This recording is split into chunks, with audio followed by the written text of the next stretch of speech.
দার্জিলিংয়ের ডে 3তে আমাদের destination first ছিল টাইগার হিল। তাই জন্য ড্রাইভার আমাদের ভোর 3টের সময় পিক আপ করতে চলে এসেছিলো। ঘুম থেকে উঠে দেখো অন্ধকারের মধ্যে টাইগার হিলের রাস্তায় যাচ্ছিল ড্রাইভার। তো গিয়ে ওখানে এত হাওয়া দিচ্ছিল আর এত ঠান্ডা লেগেছিল আমার, তো সোয়েটার পরে যাওয়ার পর আমি ওখান থেকে একটা চাদর কিনে নিয়েছিলাম।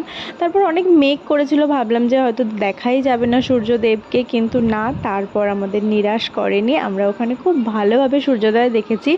অনেকজন তো পেশেন্স হারিয়ে চলেই গিয়েছিল, কিন্তু আমরা শেষ পর্যন্ত দাঁড়িয়েছিলাম আর খুব ভালোভাবে দেখেছিলাম সূর্যোদয়টা।